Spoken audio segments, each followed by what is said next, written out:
এই WhatsApp guys, কি অবস্থা সবার? আশা করি সবাই ভালো আছেন। অবশেষে সবার অপেক্ষার অবসান ঘটিয়ে আপনাদের মাঝে হাজির হয়েছি জঙ্গলি সিনেমার এক্সপ্লেন নিয়ে। যেহেতু জঙ্গলি সিনেমা এখনো হলে চলছে, তাই যদি গল্পটি ভালো লেগে থাকে অবশ্যই হলে গিয়ে মুভিটি দেখে আসবেন। হাসপাতালে এক মায়ের বাচ্চা জন্ম দেওয়ার মধ্যে দিয়ে সিন শুরু হয়। তো বাচ্চা জন্ম হওয়ার পর বাচ্চার মা বাচ্চার বাবাকে ব্যাপারটা জানালে বাবা তা অস্বীকার করে আর বলে, তোমাকে তো আগেই বলেছিলাম অ্যাবর্শন করতে, তুমি বাচ্চা নিলে কেন? আমি বাচ্চার কোনো দায়ভার নিতে পারবো না। এ থেকে আমরা বুঝতে পারি কোনো এক অবৈধ সম্পর্কের মধ্য দিয়ে বাচ্চাটির জন্ম হয়েছে।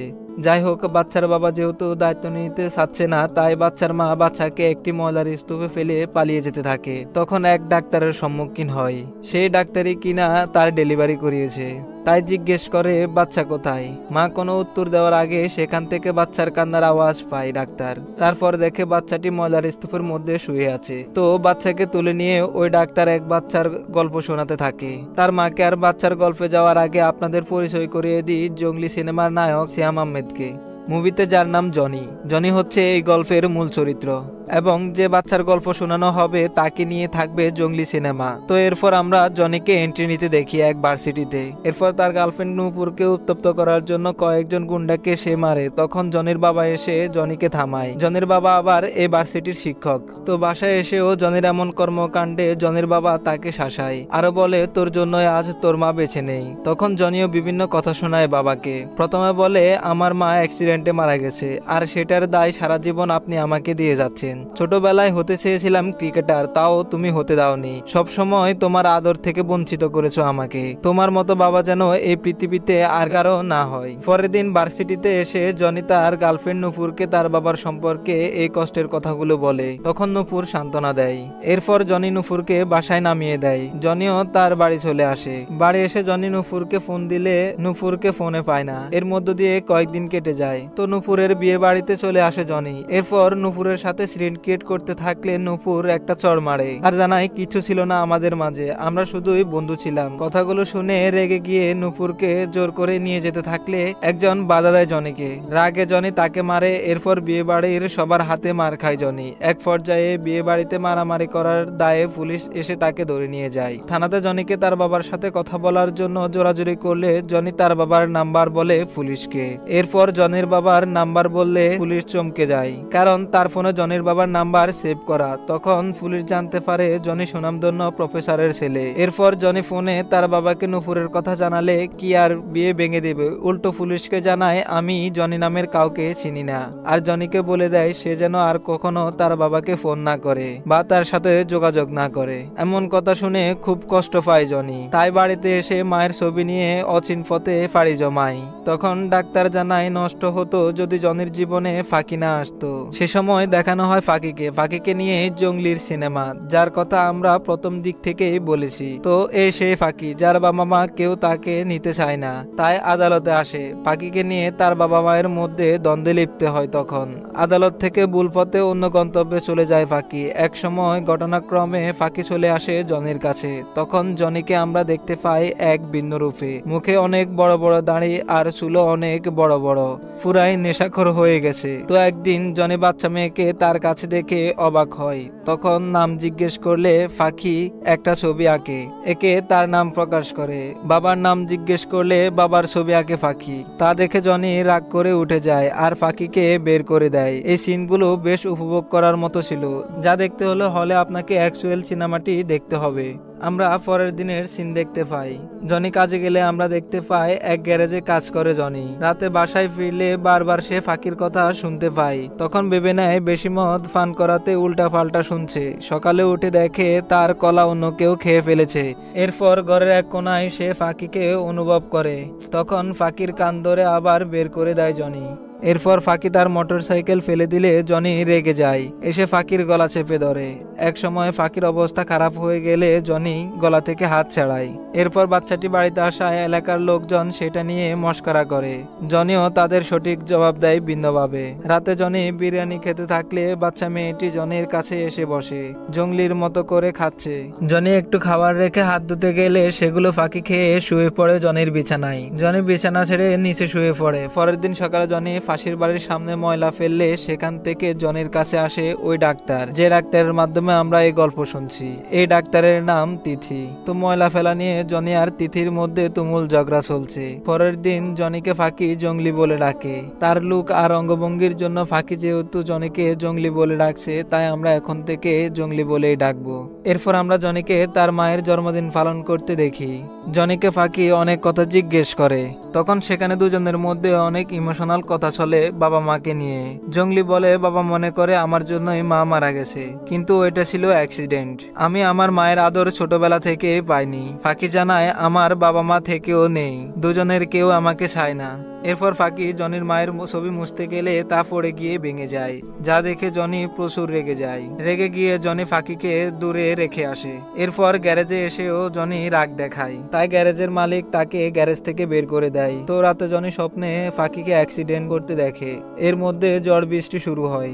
বাতাসের কারণে জনির ঘরের কাগজ উঠতে থাকলে ফাঁকির আঁকা এক ছবি দেখতে পাই জঙ্গলি। ছবিটাতে আমরা দেখতে পাই জঙ্গলি ছিল সুপারম্যান আর তার উপর ফাঁকি। ফাঁকির আঁকা ছবি দেখে ইমোশনাল হয়ে পড়ে জঙ্গলি, তাই ফাঁকিকে খুঁজতে ঝড় বৃষ্টির রাতে বেরিয়ে পড়ে। সে এক সময় ফাঁকিকে অসুস্থ অবস্থায় পায়, তাই দ্রুত হাসপাতালে নিয়ে আসে। তখন হাসপাতালের ডাক্তার দেখে তাদেরকে দ্রুত জরুরি বিভাগে নিয়ে যায়। এরপর জঙ্গলি ফাঁকির অসুস্থতার জন্য অপেক্ষা করতে থাকে। ট্রিটমেন্টের পর ফাঁকি চোখ খুললে ফাঁকি জানায় ডাক্তার ম্যাম বলেছে আমাকে বাবা মায়ের কাছে নিয়ে যাবে, কিন্তু বাবা মা তো আমাকে চায় না। তুমি কি আমার বাবা হবে? এটা শুনে জনি অনেক ইমোশনাল হয়ে যায়, জানায় হ্যাঁ। তখন ডাক্তার এসে জনিকে বলে এখানে কেন? জনি জানায় বাবা তার মেয়ের জন্য এখানে থাকতেই পারে। এটা শুনে ডাক্তার জিজ্ঞেস করে আপনি কিভাবে বাবা হলেন? জঙ্গলি জানায় আত্মার বন্ধনে। শুধু জন্ম দিলে বাবা হওয়া যায় না, আত্মার বন্ধনও লাগে। আমার আর ফাঁকির মাঝে আত্মার বন্ধন ঘটেছে, তাই আমরা এখন বাবা মেয়ে, আমাদের কেউ আলাদা করতে পারবে না। এরপর জঙ্গলি ফাঁকির টেক কেয়ার করতে থাকে একদম নিজের মেয়ের মতো, যা দেখে দিন দিন জনের উপর ইমপ্রেস হয়ে যায় তিথি। এর মধ্যে একদিন জঙ্গি আর তিথির মধ্যে সেটিং করিয়ে দেওয়ার ফন্দি আঁকে ফাঁকি। ওইদিকে তিথি আগ থেকে জনির উপর মুগ্ধ, তাই তিথিও জনির দিকে ঝুঁকে পড়ে। জনি ফাঁকিকে স্কুলে ভর্তি করাতে গেলে সেখানে মায়ের নাম হিসাবে ফাঁকি তিথির নামে বলে ফেলে। তো একদিন তিথিকে দেখতে আসে পাত্রপক্ষ, সেখানেও ফাঁকি এসে সবকিছু লন্ডভন্ড করে দেয়। সে তিথিকে আম্মু বলে ডাকতে থাকে। তখন পাত্রপক্ষ অবাক হয়ে যায় আর চলে যায়। এরপর ফাঁকি ব্যাপারটা জঙ্গিকে বললে জঙ্গি রেগে যায় ফাঁকির উপর। ফাঁকিও বলে আমার তিথিকে মা ডাকতে ভালো লাগে, আমি তাকে মা ডাকবো। তখন জঙ্গি অনেক বকা দেয় ফাঁকিকে। ওই দিন ফাঁকিকে বকা দেওয়ায় তিথি এসে জঙ্গিকে বিভিন্ন ধরনের কথা শোনাতে থাকে। এরপর তিথি তার ভালোবাসা প্রকাশ করলে তা এক্সপেক্ট করে না জনি। কিভাবে করবে? জনির অতীতে তো জনিকে অনেক কষ্ট দিয়েছে, তাই হয়তো নতুন করে আর ভালোবাসায় জড়াতে চান না জনি। ভালোবাসার প্রস্তাবে না করায় বাড়িতে তিথি এসে অনেক কান্না করে। তার দাদি এসে বোঝায় যে একদিন জনি ঠিকই তাকে বুঝবে। এর মাধ্যমে একদিন জনি স্কুলে ফাঁকিকে নিতে এলে দেখে ফাঁকি স্কুলে নেই। দারোয়ান জানায় অনেক আগেই সে বেরিয়ে গিয়েছে। তখন জনি ফাঁকিকে পাগলের মতো খুঁজতে থাকে। ফাঁকিকে অনেক খোঁজাখুঁজি করে তিথির কাছে ফাঁকিকে পায়। সে তখন তিথির উপর রাগ দেখায়। ফাঁকি জানায় আমি তোমার জন্যই দাঁড়িয়েছিলাম, তুমি আসলে না, তাই তিথি নিয়ে এসেছে। কথাগুলো শুনে জনি তিথিকে সরি বলে। তখন তিথি জানায় মা হলে যা করতো সেটাই তো করেছি। জনি তিথির এই কথাটি শুনে মুগ্ধ হয়ে যায়। তো একদিন ফাঁকিকে একজন ব্যাট টাচ করে বসে, যা শুনে জঙ্গলির মাথায় রক্ত উঠে যায়। তাই ফাঁকিকে সাথে নিয়ে এদের প্রচুর পেটায় জঙ্গি। তারপর সবাইকে মেরে বাড়িতে আগুন লাগিয়ে মেয়েকে নিয়ে চলে যায়। ওইদিকে এতদিন ধরে যে সাংবাদিক ফাঁকিকে খুঁজছিল সে এবার ফাঁকিকে পেয়ে যায়। ফাঁকির গল্পে অনেকবার এসেছে সাংবাদিক, আর সেই সিনগুলো অতটা গুরুত্বপূর্ণ ছিল না বলে এতক্ষণ ধরে স্কিপ করে গেছি। ওইদিকে ফাঁকি অসুস্থ অনুভব করে। তিথি ফাঁকিকে দেখে বলে ওর আরো কিছু টেস্ট করতে হবে, আর এই টেস্টগুলো ঢাকায় করতে হবে, কারণ এখানে টেস্ট করার কোনো ব্যবস্থা নেই। তাই জঙ্গলি ফাঁকিকে নিয়ে চলে আসে ঢাকায়। তারপর হাসপাতালে আসলে ফাঁকির খিদে পায়, তাই খাবার নিতে যায় জঙ্গলি। খাবার নিয়ে ফেরার পথে জঙ্গলিকে পুলিশ ধরে ফেলে, আর ওই সাংবাদিক ফাঁকিকে ধরে নিয়ে যায়। এই সিনটা অনেক ইমোশনাল। বাবা মেয়ের এমন যেন বিচ্ছেদ কখনো না হয়। তখন টিভি মিডিয়াতে প্রচার হতে থাকে ফাঁকিকে অপহরণ করেছে জঙ্গলি, তাই পুলিশ জঙ্গলিকে ধরে নিয়ে যায়। জঙ্গলিকে কোর্টে তুললে সরকারের পক্ষের হয়ে লড়ে অ্যাডভোকেট শরাফাত। আর শরাফাতের কথাতে সাংবাদিক ফাঁকিকে আটকে রেখেছে, যাতে শরাফাত তার নিজের নাম কামাতে পারে। এর মধ্যে ফাঁকির অবস্থা খারাপ দেখলে সাংবাদিক হাসপাতালে নিয়ে যেতে চাইলে অ্যাডভোকেট তা করতে দেয় না। অ্যাডভোকেট বলে, তুমি কিন্তু আমার টাকায় উঠবস করো, কাজ না করলে কিন্তু টাকা দেব না। টাকার কাছে বন্দী হয়ে সাংবাদিক আর ফাঁকিকে হাসপাতালে নিয়ে যায় না। পরের দিন কোর্টে জঙ্গলির বিরুদ্ধে অনেক কিছু বলে অ্যাডভোকেট শরাফাত। ফাঁকিকে কেন্দ্র করে অ্যাডভোকেট জঙ্গলির পেছনে স্মৃতি তুলে ধরে, এক সময় উপস্থাপন করে তার মায়ের মৃত্যুর পিছনে জঙ্গলির হাত আছে। ওইদিকে ফাঁকির অবস্থা খারাপ হতে থাকলে সাংবাদিক অ্যাডভোকেটের কথা না শুনে হাসপাতালে নিয়ে আসে। এদিকে কোর্টে জনিকে নিয়ে বদনাম রটাতে থাকে।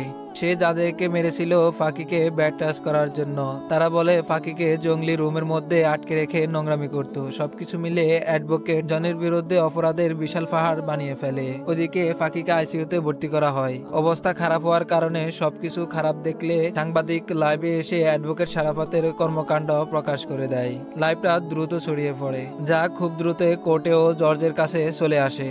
তখন জজ লাইভটা প্লে করতে বলে। তখন সাংবাদিক জানায় ফাঁকির হার্টে ফুটো আছে, যা কিনা জন্ম থেকেই। ডাক্তার আরো বলেছে মেয়েটা জঙ্গলি নামের কাউকে খুঁজছে, তাই জঙ্গলিকে না নিয়ে আসলে অবস্থা আরো খারাপের দিকে যাবে। এরপর সাংবাদিক আরো অনেক কিছু বলতে থাকে, যা দেখে জঙ্গলি কান্না করতে থাকে। তখন জঙ্গলি রায় বদ্ধ করতে বলে। তারপর কোর্টে ফাঁকিকে নিয়ে অতীতের অনেক কথা বলে, যা ছিল খুবই ইমোশনাল। এক সময় জঙ্গলি কোর্টে হাত জোর করতে থাকে ফাঁকির কাছে যাওয়ার জন্য। জনির সব কথা শুনে মুক্ত করে দেয় তাকে।